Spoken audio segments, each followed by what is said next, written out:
Bonjour à tous, c'est l'heure du récap du cours de ce mois de janvier 2023 avec les élèves de l'école de golf de Somade. Nous avons travaillé les demi-coups grâce à cette croix ici qui va nous permettre de gérer son amplitude pendant le mouvement. Plusieurs intérêts à travailler le demi-coup. Le premier, c'est qu'en plein hiver, le fait de jouer avec des vestes, si vous montez le club trop haut, vous risquez d'être un petit peu gêné au niveau mobilité, donc ça risque de se ressentir sur vos contacts.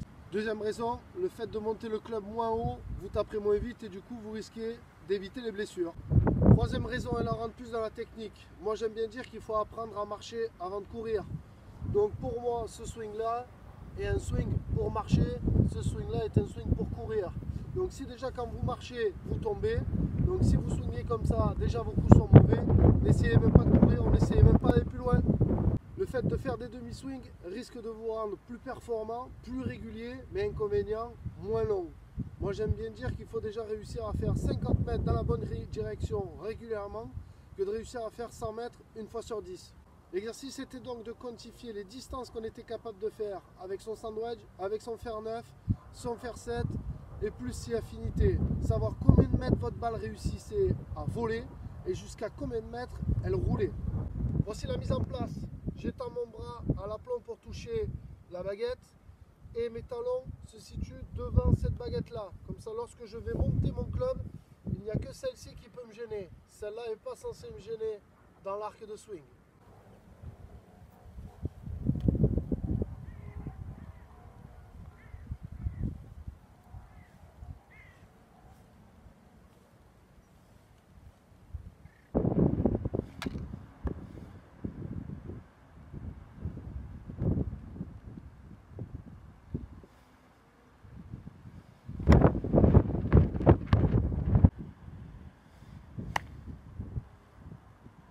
Vous l'aurez compris, ce coup demande énormément de rythme et de la gestion de l'élan autour du corps. Savoir où se situe son club autour de son corps. Pour ça, plusieurs astuces. Première astuce, à la prise d'élan, essayez de monter le plus calmement possible, en slow motion, au ralenti, en mode Matsuyama. Je tape ma balle. Deuxième méthode, à la Justin Thomas ou Justin Rose. Dans la prise d'élan, je vais suivre mon club des yeux une fois, deux fois pour vérifier où il se situe. Et j'essaie de retrouver la même chose en regardant ma balle. Autre repère qui moi m'aide plus lorsque je suis en place pour travailler mon demi-coup, lorsque ma main gauche va dépasser ma jambe droite, je vais me dire stop. Mais le temps que je dis stop à mon cerveau et que mon corps s'arrête, mon club ne s'arrêtera donc pas ici mais ici. Il y a toujours une petite différence entre ce qu'on croit faire et ce qu'on fait réellement. Démonstration. Stop. Donc essayez cet exercice au sandwich, au fer 9 ou au fer 7. Pour la moyenne des distances de l'école de golf, au sandwich, ils étaient environ à une vingtaine de mètres de vol et environ 5 mètres de roule. Avec un fer 9, entre 35 mètres de vol et 25 mètres de roule.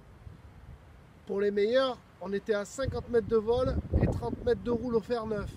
Et au fer 7, on était pour les meilleurs à 70 mètres de vol et 40 mètres de roule.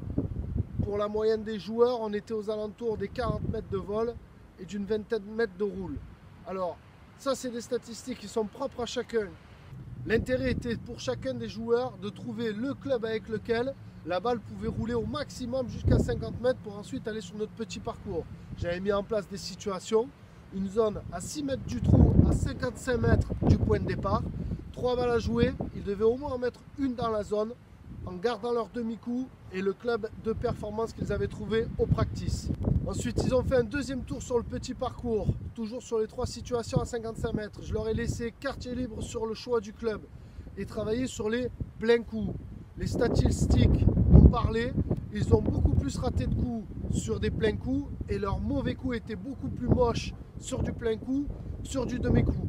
L'intérêt de cet exercice était donc d'évaluer les statistiques et d'évaluer la qualité des mauvais coups lorsque vous faisiez un demi-coup et la qualité des mauvais coups lorsque vous faisiez un plein coup. Évidemment, les mauvais coups étaient moins pires lorsque le club montait jusqu'ici que lorsqu'il montait jusqu'ici.